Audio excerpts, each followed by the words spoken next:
Welcome to our February 6th edition of Golden Black Live. We appreciate you joining us. I want to thank our sponsors, Triple X, On the Hill, but on the level of Purdue tradition since 1929. Of course, State Farm agent Trent Johnson at trentismyagent.com. We have an exciting show today. And we also want to thank our good friends at WLFI, too, for help putting this on, but in their patience with us in today's process. But we want to thank our sponsors, of course, Triple X, On the Hill, but on the level of Purdue tradition since 1929. And State Farm agent Trent Johnson at trentismyagent.com. It's not often you have sponsors that stick with you for all these years. We appreciate them. All right, good show today. And Bobby Riddell will join us in segment one. And really have the opportunity to talk Purdue basketball. Of course, the color analyst on the Purdue Radio Network and former Purdue guard with the first 4 years of Matt Painter will join us. And then we'll continue on that vein of basketball with Dick Satterfield and Mike Steele, the Satin Steel Show. We've had those former Purdue players also on the 1974 NIT team in that era, but really good analyst of college basketball that watched that Purdue program closely. So you'll enjoy that interview as well. So without further ado, we'll bring Bob Riddell on and we'll talk some Purdue hoops. Fun time to be seated where you sit, which is about 2 feet from Matt Painter during the basketball games, and being able to cover, not only cover but broadcast what is a challenging season. They all are, but what a run! He's been doing this thing since the COVID year of 2020, 2021. Purdue's been pretty good over those years.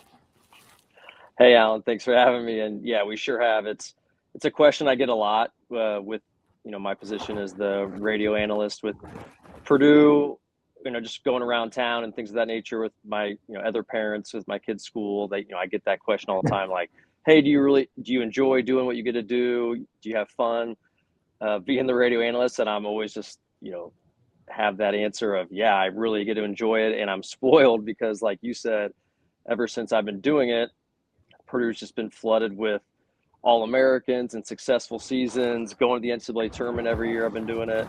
So, and of course, Final Four run in 2024. And yeah, I'm extremely spoiled. I'm sure there's other radio networks where they don't get to have nearly as much fun as Purdue does. And we get to, Rob Blackman, Wes Scott, and myself. We get spoiled rotten by Coach Painter and this Purdue program that just year in and year out has tremendous talent and does a lot of winning. And we get a pretty good seat courtside for a lot of the games to be able to watch that terrific team play night in and night out. So definitely love this little side gig I get to have and feel like I'm a part of the program again. And, that's kind of that main thing I think a lot of guys feel when they, their playing days are over and they move on. They miss that camaraderie that you feel like when you're a part of something bigger than yourself. And even though we're not officially on staff, we get to a lot of behind the scenes stuff and get to travel with the team. So we're about as close to being on the staff as you can to not being on it. So we get a lot of unique angles and perspectives, and it kind of fills that missing piece for me from like a camaraderie standpoint. So really happy to get the opportunity. Yeah, and I think you're also, and this is not to gush, but these guys that you get to be around are really good people. I mean, they're fun people to be around. We've talked many times, Matt Painter. Purdue fans don't always realize that. They should, but this is a staff that treats people right. Win or lose, they know how to do it, and they win a lot. That's all great, but these are fun people to be around, from Matt Painter to Brandon Brantley to Elliot Bloom, on all the way down the line. You can't find much of a better situation. And working with a broadcaster of the year in Rob Blackman, to talk about that. And Rob also has worked his way. Started with Purdue Radio about the time you were playing in one form. I used to do a post-game call-in football show with Rob, but he's moved on to many, many other things. But talk about the work with Rob and how you've been able to assimilate. You guys kind of, with Larry Clisby and that legend there, you've worked yourself into your own broadcast. But Rob's a good guy to work with, I assume. Yeah, Rob's phenomenal, and that was really cool to see him get that honor to be Indiana Broadcaster of the Year. Well deserved. He's got his hand in a number of different things, with IndyCar radio and the Purdue football pre and post, does some high school stuff. But of course, I think Purdue basketball is probably his biggest passion. And he definitely does a phenomenal job. And like to your point about just the staff and the great guys, Rob Blackman, Wes Scott, two guys that were on the radio broadcast team when I was a player, both tremendous guys, both really fun to be around. Coach Painter, Elliot Bloom, Nick Taruso, Paul Lusk. Those were four of those kind of main staffers that were all on staff when I was a player.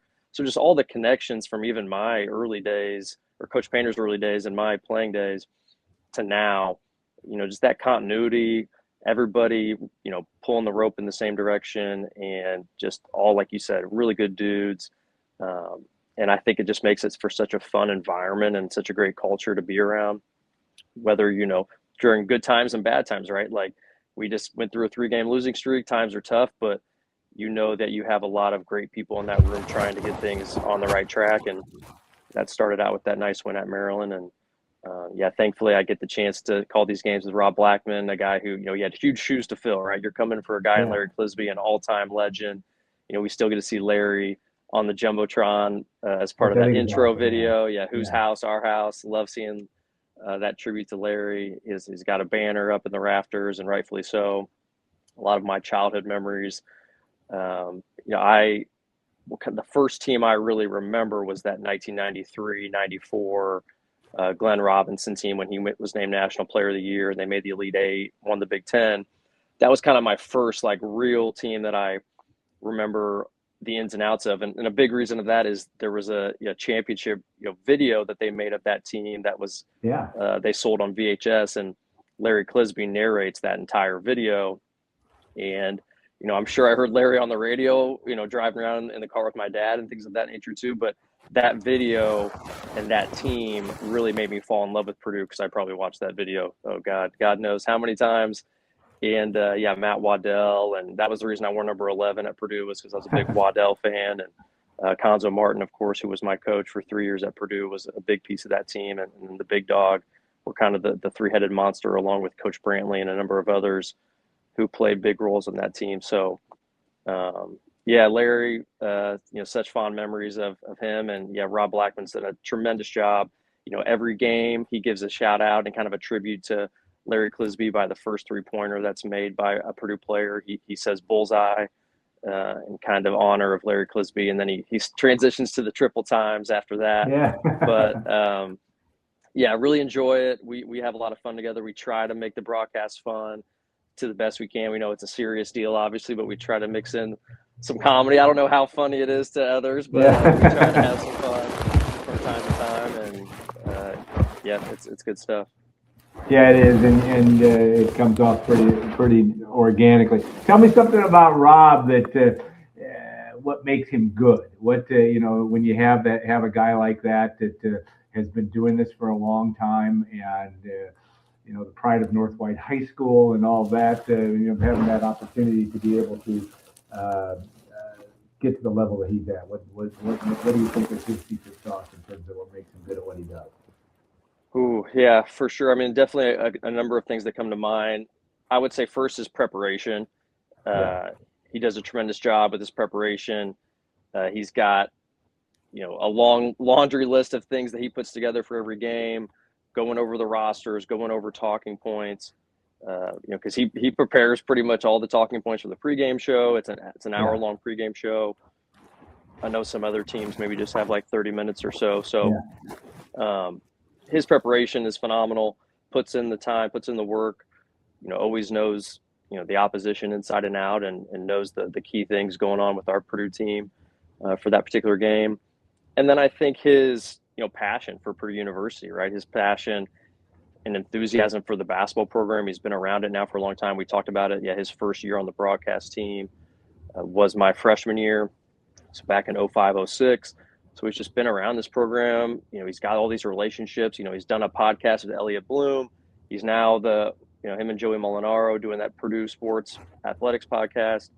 I think, bleeds black and gold at this point. Even though he didn't attend Purdue University, I think at this point he's an honorary Boiler from that vantage point, and he bleeds black and gold. So I think his passion and enthusiasm for the team comes out in the broadcast. And then, yeah, just also the enthusiasm that he broadcasts with, the energy level. I think that's something that obviously a lot of, if you're listening to the broadcast and it doesn't sound like we're having fun, then it's probably not going to be as fun to listen to. Yeah. And I think Rob does a good job of making our broadcast fun by his enthusiasm. Yeah, I don't think it comes out there. It doesn't take long. And you could always tell when Larry was doing games just how Purdue was, and that could get That's true. He could wear it out in his voice. Rob is a little harder to tell because he just there's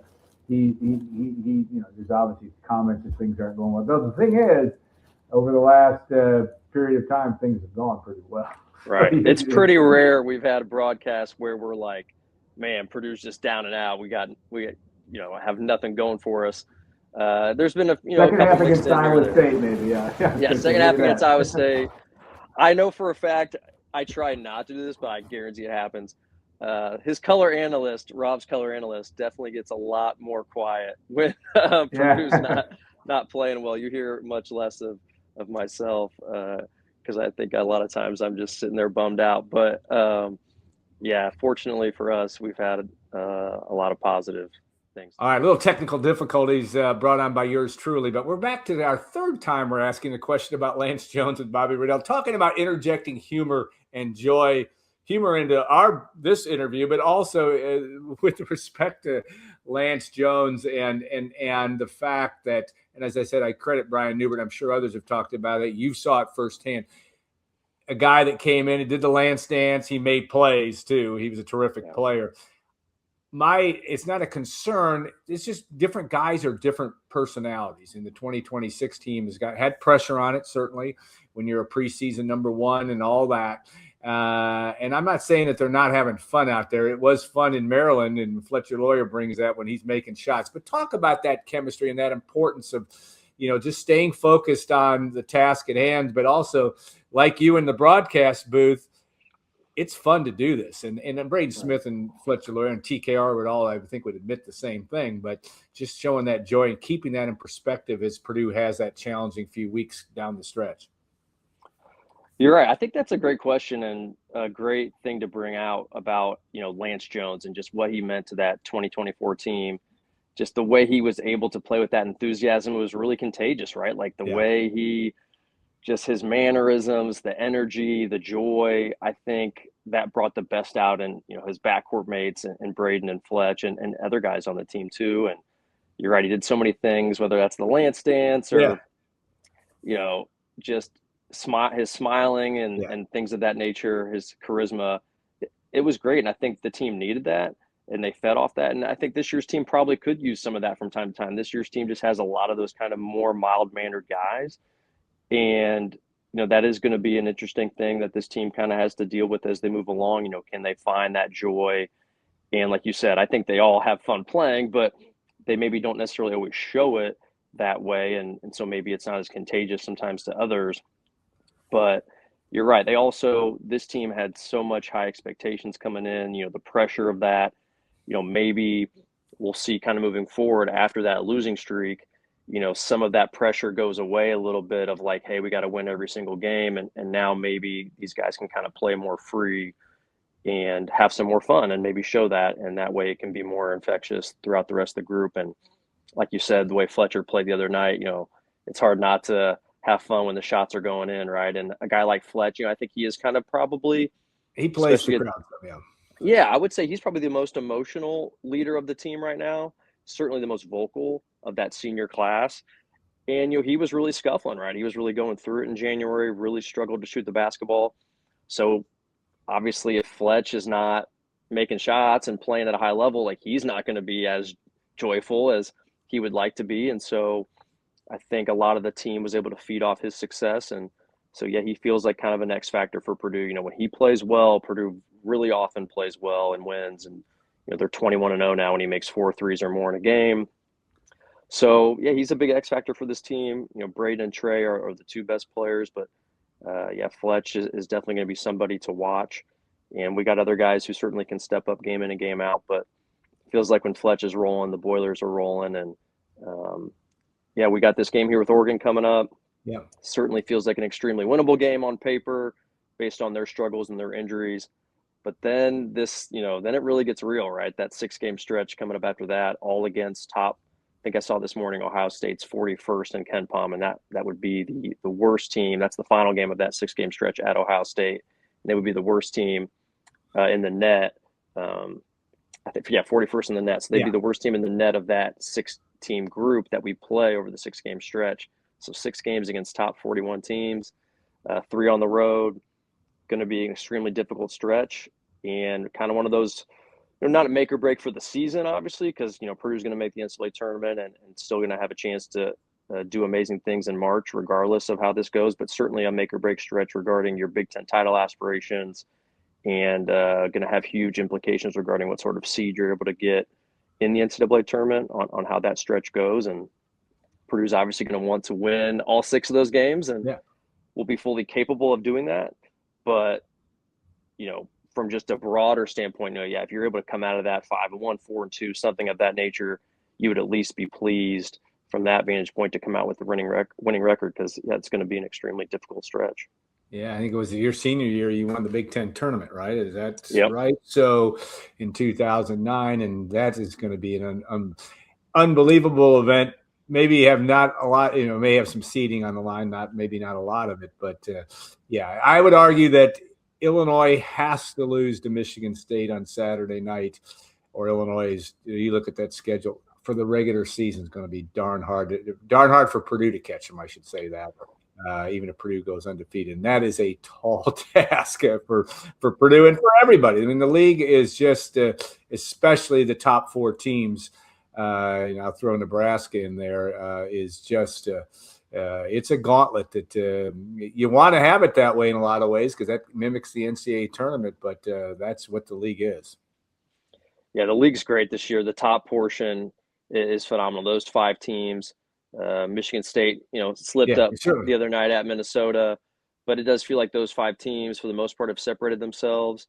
And it feels like that kind of top group is better than it's been in recent years, as far as like, if any of those 5 teams made their way to the Final Four, I don't think people would be stunned by any means. And it's fun that way, right? The Big Ten tournament, like you said, should be really cool, and plenty of other teams kind of in that tier just below it that could make some noise and have talent. So Illinois, them having a 2-game lead on Purdue, no more head-to-head matchups, so you don't control your own destiny against them at all, certainly isn't ideal. Trying to catch them, they're playing at a high level, really good team. But they start a similar really difficult 6-game stretch with this game against Michigan State, where they play 3 on the road, the 1 at Michigan State, and then they go to UCLA and USC for their West Coast trip. Which they could lose. I mean, that's possible. So I think all 6 of the teams they play, I saw, are top 47 in the net. Yeah. So they definitely, could go 3-3 or something, and like definitely have a tough stretch going out west. The time change, things can happen, and things, they could definitely slip up too. But Keaton Wagler, maybe a freshman wall gets hit or something along those lines. Doesn't seem like that's going to happen the way he's been playing. But they could slip up. So there's no doubt. But the problem for Purdue is it's not like even if they did slip up, it's not like we have this super easy stretch we're going through that we could make up some ground unless we play at a high level through our own difficult stretch. So hopefully we're able to do that. I want to get your opinion on Braden Smith, number 3, and the fact that it's hard to imagine. I mean, Purdue's 4-year seniors, and take TKR would be 5 years. Going to be hard to say goodbye to those guys. Wisconsin game on March the 7th, but put him in a little bit in perspective. You obviously played that position and watch it from a guard's perspective.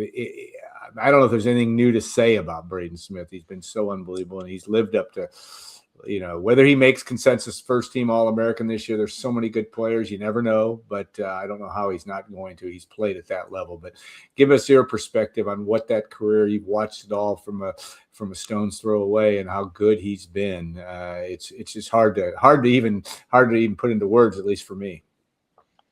I'm with you. Braden, it's hard not to gush about Yeah. Braden and his abilities and his career so far to this point at Purdue.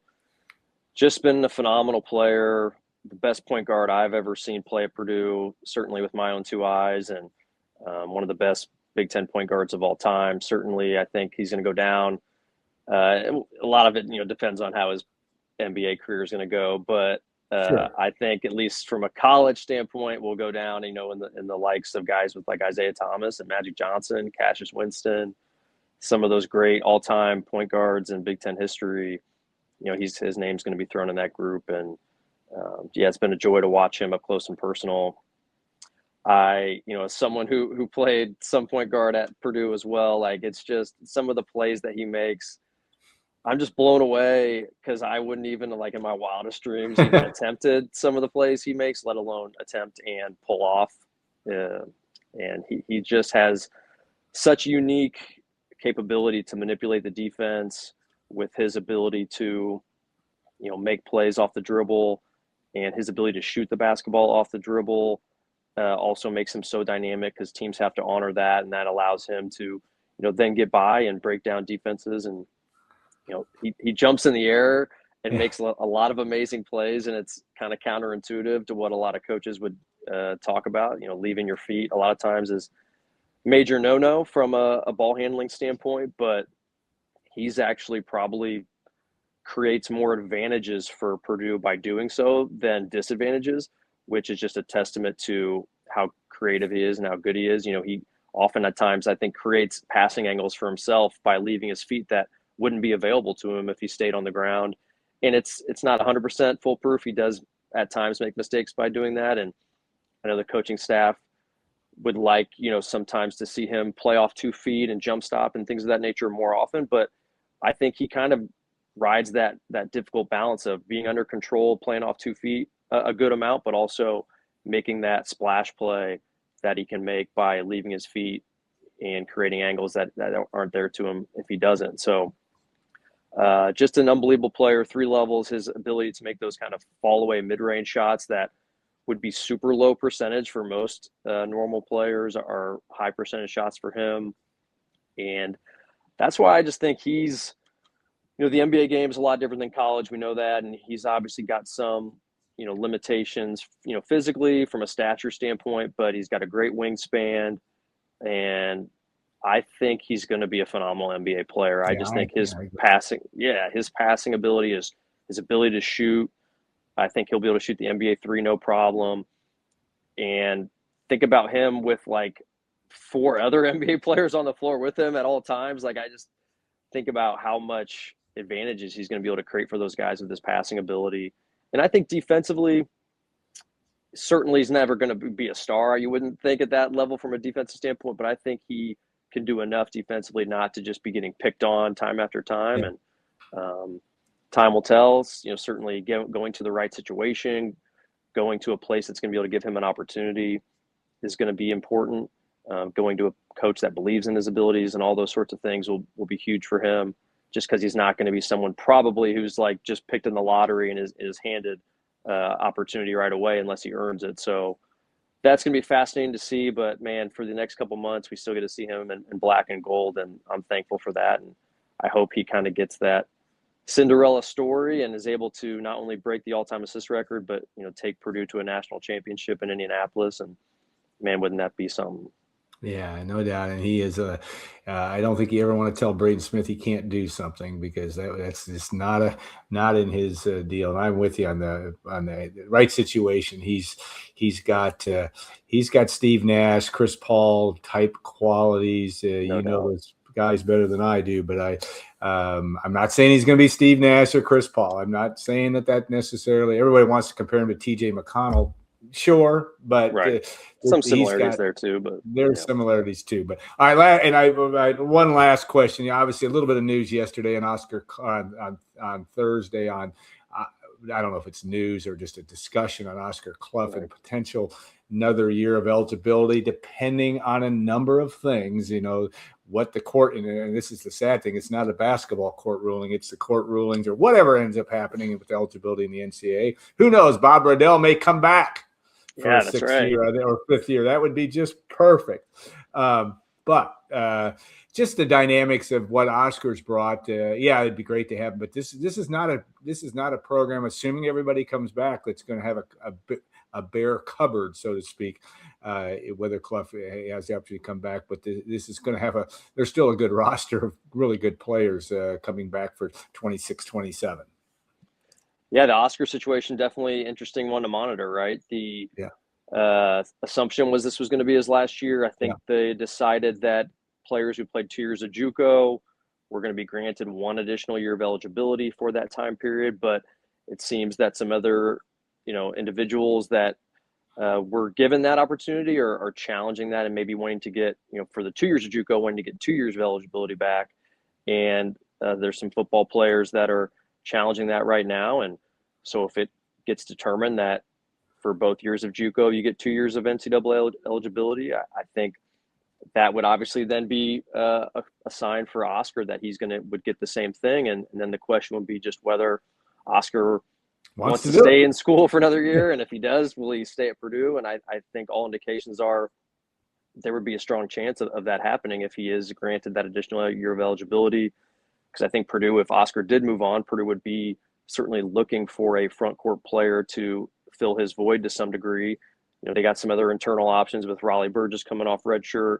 Daniel Jacobson would return. So you would have some other options, but you would think they would like to probably get another veteran presence in there if Oscar can't return.